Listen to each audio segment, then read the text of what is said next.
R. It just wouldn't be a please hold for Dave Sim with Michael R. of Easton, Pennsylvania. Hi, Dave. Thank you for the quick and dirty portfolios of Cerebus number 4, 6-7/78. Are any differences between the one you sent me and what is being offered on this Kickstarter? The only difference would be the commentaries. That was one of the things that I was re-chuffed about when I came out back to Camp David and Rolly had picked up the quick and dirty Cerebus number 4s with the 2005 cover reproduction on top of them. I just went through them and I went, that's perfect. Just exactly the way it is, particularly that it's a little rough hewn, but nothing could be more appropriate in my book for Cerebus number 4 than a rough hewn format. So if you got one of the Cerebus number 4 quick and dirty portfolios and you want to save yourself a few bucks, we will be happy to email you the commentaries or even print just a set of commentaries for you and send them to you. It was an exceptional circumstance because as you said the last time that we did Please Hold, I have to do the Cerebus archive portfolio the way I've been doing them all along, and you can't suddenly change that in midstream, which is why I went, okay, I'm doing this only because it's Cerebus number 4, and it is this specialty item. It's not part of the Cerebus archive number sequence. Number 10 will follow number 9 at some point, but this is just, this is roughly the same format, but no, you don't have to own all of the Cerebus archive portfolios in order to have Cerebus number 1 fit in. It's if you're just interested in the absolute earliest history of Cerebus, this is as close to the earliest history of Cerebus with 22 pages that you could possibly get. That having been said, Dagan is pushing for a oversized hardcover of Cerebus number 4 on amazing paper with silver side on it, all that stuff that he does. And it's like, I don't know if I'm going to do that. Let's wait and see how 6-7/78 sells. Let's see how long it takes to do the fulfillment. Let's see if there's any further interest after that. Because one of the other things Dagan's talking about doing is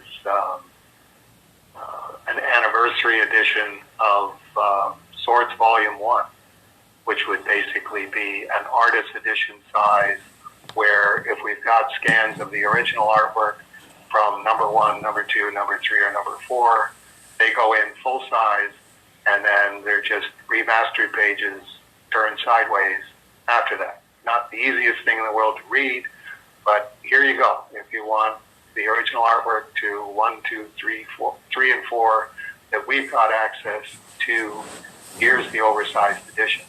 But qualifier on that one for me is no, I don't want to print in Asia.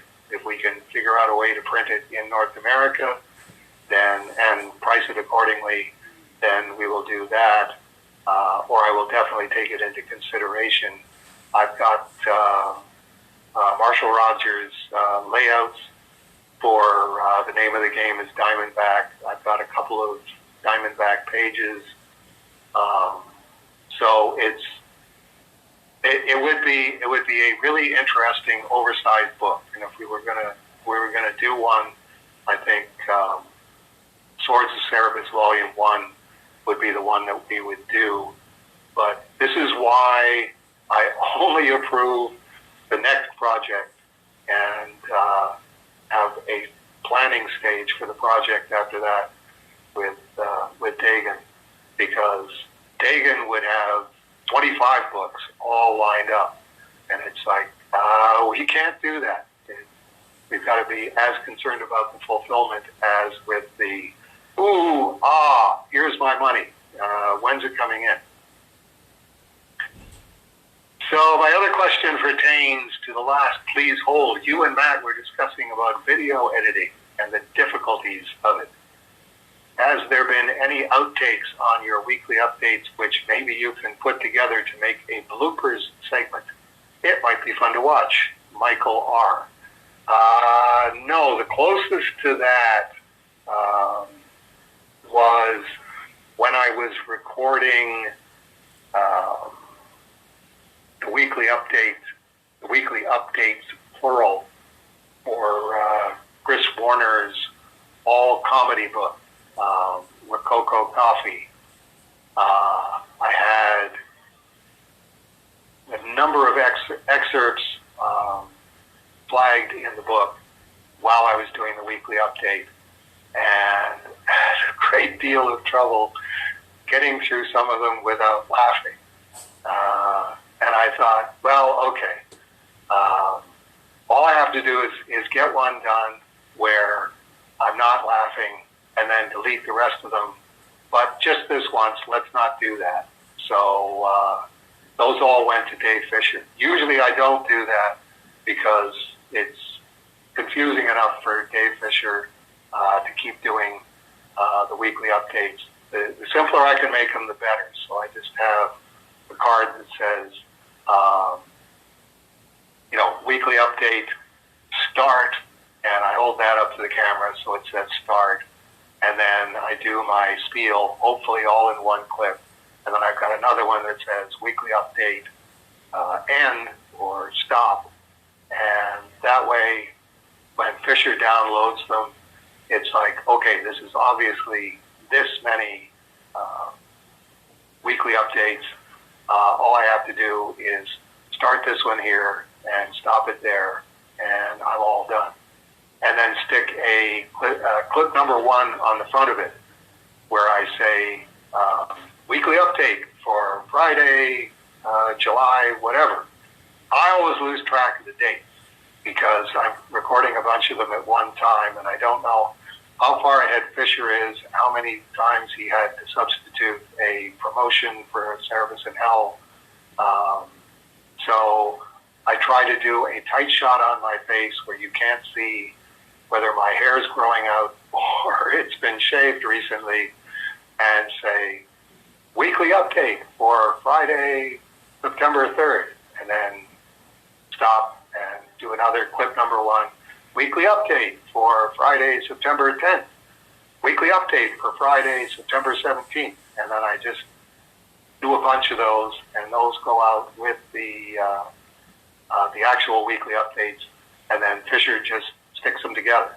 Just pick one on the front of it, and if one of them has a Cerebus and Hell promotion, and so consequently you don't need a clip number 1 for that one, just throw that one away. But make sure that you throw that one away.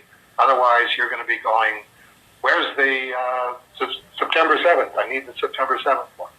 So you're right. All of this stuff, it starts really, really simple and then gets really, really complicated. And that's actually the simplified version of Weekly Update, where it's every month and a half, I sit down and I try to do like 5 of them or 7 of them. And then it's like, okay, now I don't have to worry about these for, 2 months, 3 months. Same thing with the Cerebus and Hell promotion. The old clips that Sean Robinson sends me. He tells me we're almost out of them. I do 5 of them, and that's it, or 6 of them. As he says, now we don't have to worry about these for another 5.5 months. There you go. That's what stuff is like behind the scenes here at the Off White House.